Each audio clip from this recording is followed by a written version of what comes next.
আসসালামু আলাইকুম। আমি এখন আপনাদের সাথে ভিডিওতে যে বিষয় নিয়ে আলোচনা করব সে বিষয়টি হলো গরুর ঠান্ডা রোগের সমস্যা নিয়ে। গরুর ঠান্ডা রোগ হলে আপনারা কী করবেন বা কিভাবে বুঝতে পারবেন এই বিষয় নিয়েই এই ভিডিওতে আলোচনা করা হবে। আমার এই ভিডিওটি যদি আপনাদের একটুও ভালো লেগে থাকে তাহলে প্লিজ লাইক, শেয়ার, কমেন্ট এবং সাবস্ক্রাইব করবেন।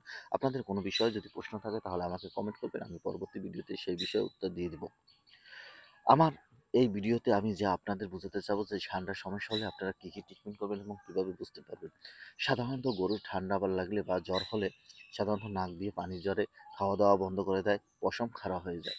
গায়ে বা থার্মোমিটার ধরলে গায়ে হাত দিলে বা থার্মোমিটার ধরলে তাপমাত্রা বোঝা যায় যে তার শরীরের তাপমাত্রা বেড়ে গেছে। আপনি যদি লক্ষণ অনুযায়ী ট্রিটমেন্ট করেন তাহলে আপনার গরুটি দ্রুত সুস্থ হয়ে যাবে। আর আপনি যদি লক্ষণ দেখে না ট্রিটমেন্ট করে থাকেন এবং আপনি যদি বড় রোগ হয়েছে আশঙ্কা করে আপনি যদি বড় রকমের ট্রিটমেন্ট করেন প্রাথমিক স্টেজেই, তাহলে আপনার প্রাথমিক খামারে খরচ বেশি হবে এবং আপনার খামার চালাতে অনেক সময় কষ্ট হয়ে যাবে। কেননা আপনার হাই অ্যান্টিবায়োটিকের কারণে আপনার গরু বা বাছুরের গ্রোথ কমে যাবে এবং যেখানে অ্যান্টিবায়োটিক দরকার না সেখানে যদি অ্যান্টিবায়োটিক ইউজ করেন তখন আপনার গরুর বডিতে সমস্যা শুরু হয়ে যায়।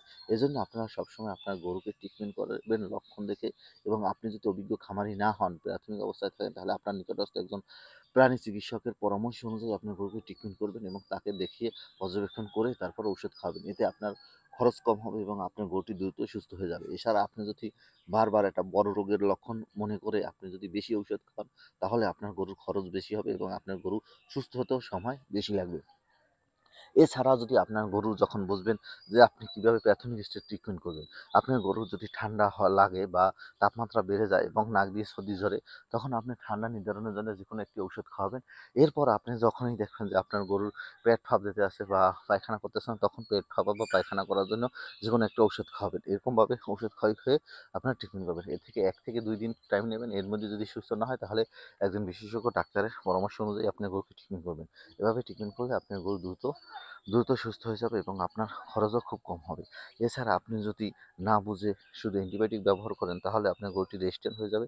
পরবর্তীতে সুচিকিৎসা পাবেন না বা চিকিৎসা দিলে অ্যান্টিবায়োটিকের কারণে বডি রেজিস্টার হয়ে যাওয়ার কারণে কোনো অ্যান্টিবায়োটিকই কাজ করবে না। তাই প্রাথমিক অবস্থায় আপনি হাই পাওয়ারের অ্যান্টিবায়োটিক বা কোনো প্রকার অ্যান্টিবায়োটিকের ঝুঁকি নিবেন না। প্রাথমিক অবস্থায় আপনি সাধারণ ট্রিটমেন্ট করবেন এবং এইভাবেই ট্রিটমেন্ট করলে আপনি বেশি লাভবান হবেন। আমার ভিডিওটি ভালো লাগলে প্লিজ লাইক, শেয়ার, কমেন্ট এবং সাবস্ক্রাইব।